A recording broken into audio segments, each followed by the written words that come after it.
Assalamualaikum warahmatullahi wabarakatuh. Perkenalkan, kami dari kelompok 7 akan menjelaskan mengenai prinsip dasar IP address, TCP/IP, dan networking service. Sebelumnya, perkenalkan, Nama saya Rayana Datisha Ramadhani. Nama saya Sevila Nora Sabita. dan saya Wahyuningsih Kaputri Wulandari. Yang akan kami bahas di video kali ini, yang pertama ada riset, yang kedua ada analisis, Cara kerja dan kesimpulan. selanjutnya yang pertama ada riset. IP address atau Internet Protocol adalah alamat atau identitas numerik yang diberikan kepada sebuah perangkat agar dapat berkomunikasi dengan perangkat lain dalam jaringan. Ada dua jenis IP, yaitu IPv4 32 bit dan IPv6 128 bit. IPv4 dapat digunakan maksimum 4.294.967.296 perangkat. Sedangkan IPv6 yang merupakan pembaruan dari IPv4 menggunakan sistem pengalaman 128 bit yang dibagi menjadi 8 oktet atau 8 blok, di mana IP digunakan hingga batas maksimal yang sangat banyak. IPv4 menggunakan angka desimal, sedangkan IPv6 menggunakan angka heksadesimal. Namun, kedua angka ini berasal dari angka yang sama, yaitu biner. TCP/IP adalah sekumpulan protokol yang didesain untuk melakukan fungsi-fungsi komunikasi data pada wide area network yang masing-masing bertanggung jawab atas bagian tertentu. Terdapat 5 layer dari protokol TCP/IP yang bisa digunakan untuk problem solving untuk pengiriman data, yaitu application layer, transport layer, network layer, link layer, dan physical layer. Selanjutnya riset mengenai network service. Server merupakan sebuah terminal akhir yang mengkoordinasikan semua aktivitas yang terjadi pada sistem infrastruktur. Server bertugas menangani penyimpanan, pengolahan, pendistribusian data secara terpusat, juga sebagai pusat aplikasi bernama shell, serta pintu terbang menuju internet.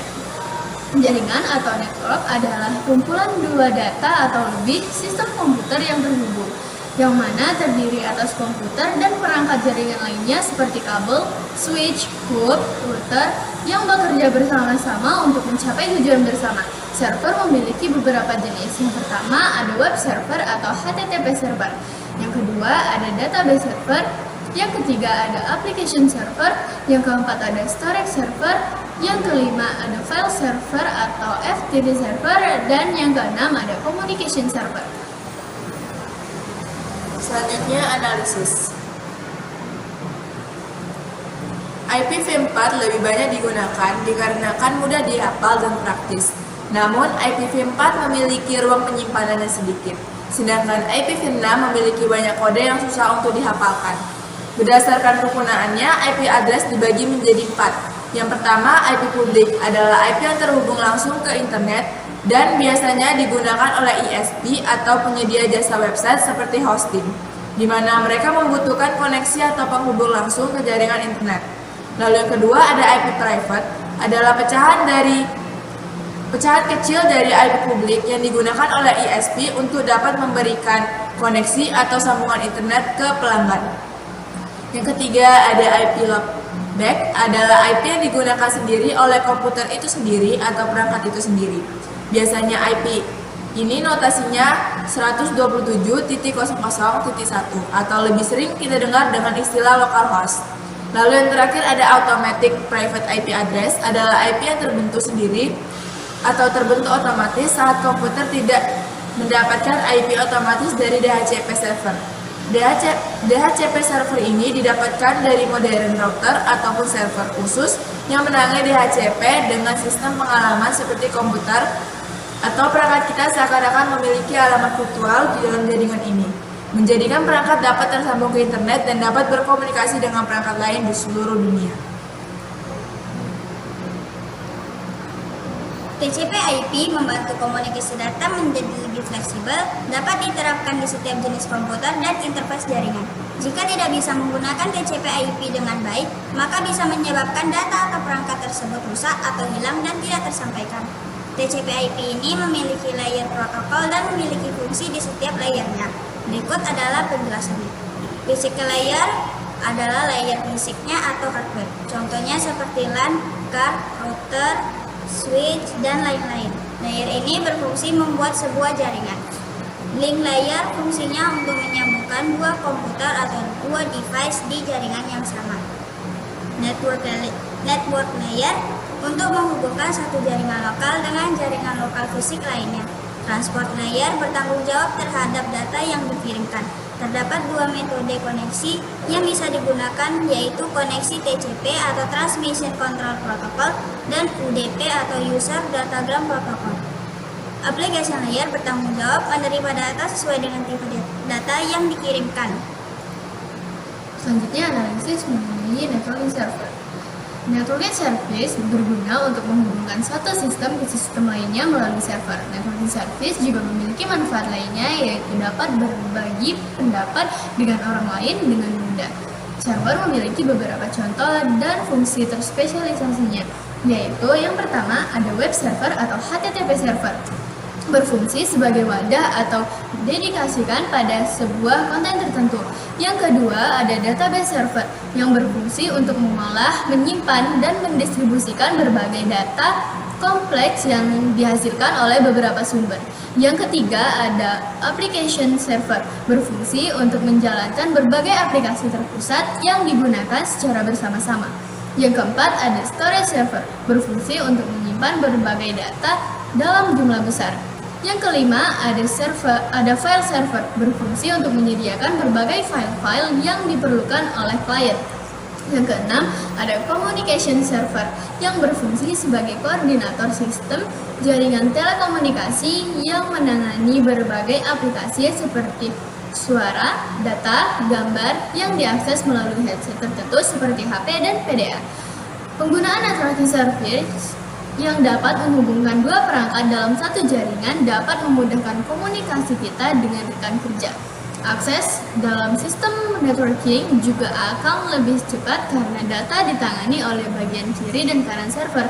Namun, penggunaan networking service dapat memperburuk sinyal konektivitas jika jarak antara dua komputer jauh. Penggunaan networking service juga membutuhkan banyak port untuk saling menghubungkan, sehingga akan lebih sulit untuk menambah terminal jika port sudah terpakai semua. Oleh karenanya, kita perlu memahami hal apa saja yang dapat merugikan sebelum kita menggunakan networking service, sebab jika kita sudah mengetahui cara penggunaan dan apa saja yang menghambat penggunaan networking service, maka semuanya akan dapat berjalan sesuai dengan kebutuhan dan membantu dalam menyelesaikan pekerjaan dengan cepat. Selanjutnya kita akan membahas cara kerjanya. Cara kerja IP address, poin pertama, komputer terhubung ke router jaringan yang biasanya disediakan oleh penyedia layanan internet atau ISP. Lalu poin kedua, kemudian router akan berkomunikasi dengan server tempat website disimpan untuk mengakses file yang perlu dikirim kembali ke router kamu. Poin terakhir, komputer, router, dan server memiliki IP address tertentu yang bisa dikenali satu sama lain. Dengan alamat inilah, masing-masing perangkat bisa berkomunikasi, mengambil data, dan mengirimkannya. Cara kerja TCP/IP. Pertama, user akan mengirimkan data ke perangkat tujuan. Disinilah TCP/IP mulai bekerja. Kedua, TCP membagi teks menjadi beberapa paket data kecil, kemudian menambah beberapa informasi agar datanya tetap aman hingga sampai ke perangkat tujuan. IP menambahkan label berisi informasi alamat tujuan pada paket data tersebut. Ketiga, paket tersebut akan dikirim ke tujuan yang sama, tetapi jalur untuk komunikasinya berbeda. Proses ini memakai alat yang bernama router. Selanjutnya ada cara kerja networking service. Yang pertama, melibatkan pengaturan jaringan termasuk konfigurasi perangkat keras dan perangkat lunak. Tahapan kedua, apabila perangkat dalam jaringan ingin berkomunikasi, data dikirim dalam bentuk paket melalui jaringan. Selanjutnya, data dikirim melalui jaringan dengan menggunakan routing. Yang keempat, setelah mencapai tujuan, data diterima oleh perangkat yang dituju dan diterjemahkan kembali menjadi informasi yang dapat dimengerti oleh perangkat. Terakhir, kesimpulan. IP address adalah deretan angka yang mewakili identitas perangkat ketika terhubung ke internet atau infrastruktur jaringan lainnya. TCP/IP sangat membantu untuk komunikasi data menjadi lebih fleksibel, dapat diterapkan di setiap jenis komputer dan interface jaringan. Tetapi, TCP/IP masih memiliki banyak kekurangan saat mengirim data ke komputer atau device lain. Kesimpulan dari networking service sangatlah berguna untuk kebutuhan pengiriman data di sebuah perusahaan. Meskipun banyak kelebihannya, networking service juga memiliki kekurangan. Oleh karena itu, kita harus mempelajari kelebihannya untuk mendapatkan manfaat yang sesuai. Hasil riset, analisis, dan cara kerja serta kesimpulan yang telah kami dapatkan merupakan bersumber dari video dan sumber-sumber terpercaya. Sekian presentasi dari kami. Maaf apabila ada kesalahan. Wassalamualaikum warahmatullahi Warahmatullahi wabarakatuh.